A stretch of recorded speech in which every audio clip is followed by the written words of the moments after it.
గుడికి వెళ్ళినా వ్రతం చేసినా ప్రతిదీ దీనికే లింక్ పెడతాను. హ్మ్. అది సృష్టి కార్యంగా ఎందుకు స్వీకరించట్లేదు? శాస్త్రాల్లో సెక్స్ గురించి ఏం చెప్పారు? ఎస్ఈఎక్స్ సెక్స్ అంటే ఏంటి? Sacred energy exchange. ఓకే. అంటే ఏంటి? ఒక భయంకరమైన శక్తిని ఇద్దరు మార్చుకుంటున్నారు. ఓకే. అది సెక్స్ కి అబ్రివేషన్. హ్మ్. అంటే ఫారినర్స్ ఒక మంచి ఎక్స్ప్లెనేషన్ ఇచ్చారు. ఓకే. మనం దాన్ని బూతులాగా చూసామన్నమాట.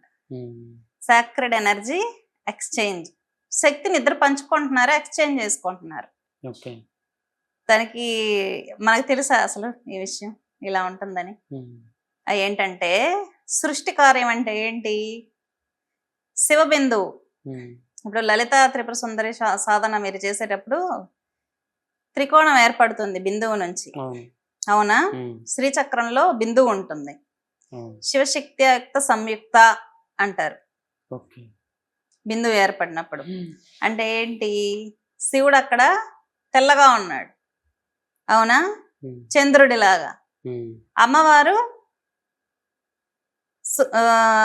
అగ్ని రూపంలో ఉంది. హ్మ్. అమ్మవారు అయ్యవారు ఏర్పడిన తర్వాత సూర్యకళలు ఉద్భవించాయి. అక్కడ ఓకే. త్రికోణం అనేది ఫామ్ అయింది. హ్మ్. అర్థమైందా? చంద్రుడు, చంద్రకళలు, అగ్ని కళలు కలిస్తే సూర్యకళలు అనేది ఏర్పడ్డాయి. హ్మ్. అంటే ఏంటి? సృష్టి అనేది త్రికోణం అనేది అక్కడ ఏర్పడుతుంది. ఓకే. బిందువు నుంచి త్రికోణం.